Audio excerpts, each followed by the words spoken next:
Okay, it is 6:03 PM on Tuesday, October 22nd, 2024. I'm calling this meeting of the Westport School Committee to order. If we can stand for the Pledge of Allegiance. Pledge allegiance to the flag of the United States of America and to the republic for which it stands, one nation, under God, indivisible, liberty and justice for all.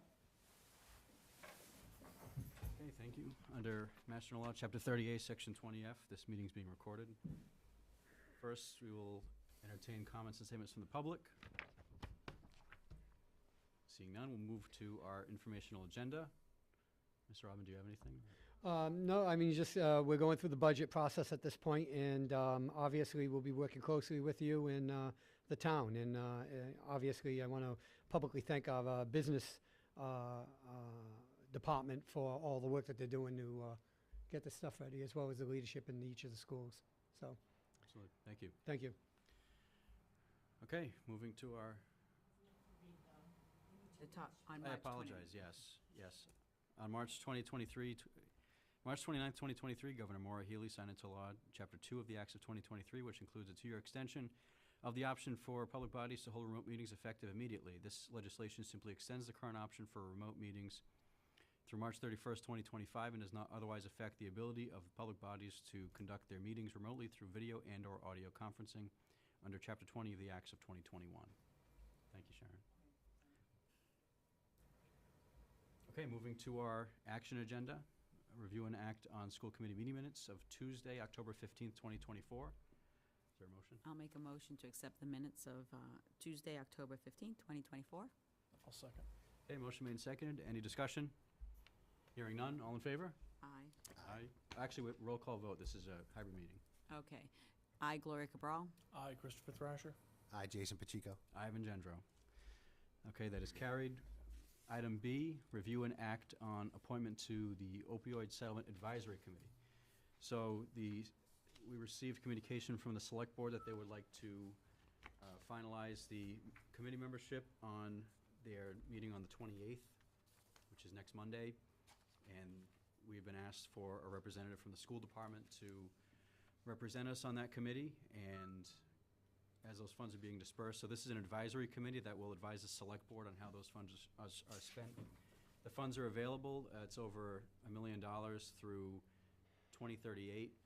And I know some of our administration has been in contact with Donna Amaral on the Board of Health, and Donna has given a presentation to the select board on this, and also offered to come speak to the full committee at an upcoming meeting to give some more background and information on the abatement agreement and some of the eligible uses that the state has put out as part of their guidance document on this. So certainly appreciate her work on this and communication with us on this as the committee is being formed. So the committee's in receipt of a letter of interest from Laura Charette, the principal of the middle high school, to serve as the district's representative on the Settlement Advisory Committee.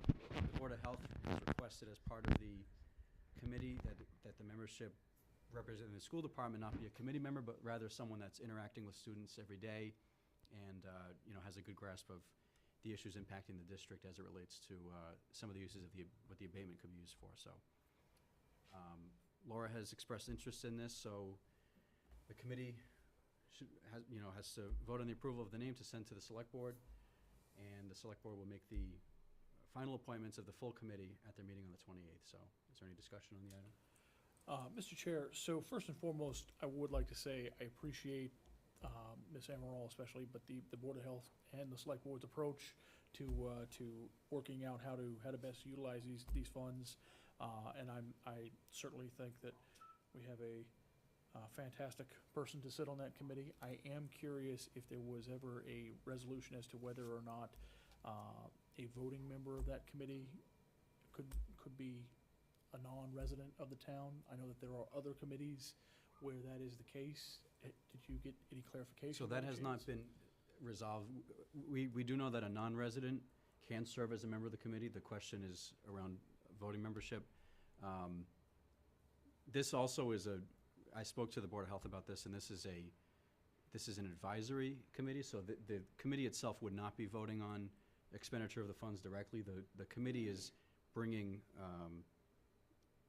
expenditures before the select board to recommend spending for these items. So that has not been cleared, but as you noted, there are members of other committees, as has been brought to my attention, that are non-residents that are also voting members of those committees. So that piece has not been, I think, finalized yet. That may be part of the select board's discussion next week. But I did confirm that Ms. Charette can serve as a member of the committee. And this is also an advisory role, so the committee is an advisory committee. Yeah. And for further information, we here are going to be reaching out to different organizations to see how best to utilize that money. For example, STAR, I think, would obviously be a place that we would want to reach out. They deal with a lot of, obviously, substance Stepping abuse. Stone. Stepping Stone would be another one. So we're going to be reaching out to them and see what, we don't know how much money we're getting, so it's tough to say. But we want to make sure that whatever that money is, that it best impacts our ability to keep our kids from engaging in that, that's all.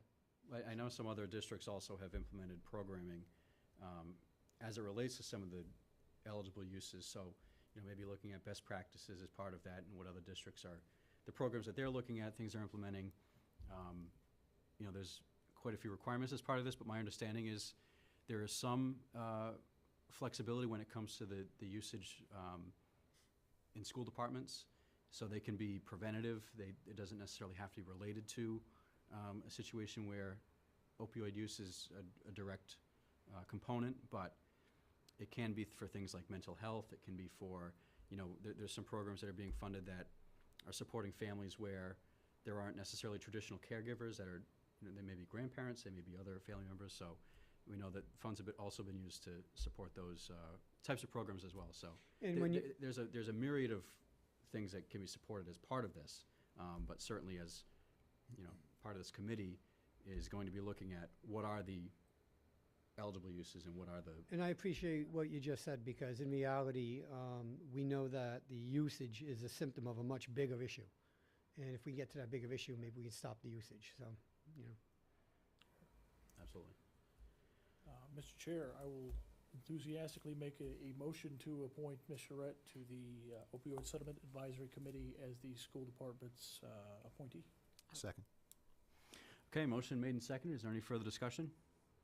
Hearing none, we'll take a roll call vote. I, Gloria Cabral. Aye, Christopher Thrasher. I, Jason Pacheco. Ivan Gendro. And certainly looking forward to the work that committee does and the spending that is recommended to the select board that will certainly benefit our students here at the Westport Community Schools. So looking forward to seeing that. And certainly working with the Board of Health. I know, as I mentioned, Ms. Amaral has offered to come and speak to the committee on this, so would certainly like to hear some more from her so the committee gets an understanding of some more of the details on the abatement. Okay, there's nothing further on the action agenda, so routine matters, correspondences, and notices. I don't have anything there. Mr. Chair, I do have two quick questions regarding potential correspondence, if it's been received. I am curious, first off, if there has been, again, any resolution to the continued Eversource issue. And the second question, has the town administrator, the town, ever gotten back to us on a potential insurance cost increase for the old high school building? Have either one of those come through? To my knowledge, no, that is not, but that can certainly be part of our next budget session if that could. Yeah, we'll if we reach can out add as that. well. Okay. That's a good question, yep. Yeah, thank you. All right, thank you. Okay, topics the chair could not reasonably anticipate 48 hours in advance of the meeting. I don't have anything. Just as an informational note, the Massachusetts Association of School Committees is having their conference November 6th through the 9th. It's a good opportunity for committee members to go there and Great. attend different sessions and learn about different aspects of, Jason, too, right? serving on school committees and meeting other colleagues throughout the state, so it's a good opportunity there. All right, I don't have anything else. Is there a motion to adjourn? I'll make a motion to adjourn the meeting. Second. Okay, motion made second. Any discussion? Hearing none, we'll take a roll call vote. I, Gloria Cabral. Aye, Christopher Thrasher. I, Jason Pacheco. Ivan Gendro. Meeting's adjourned. Thank you.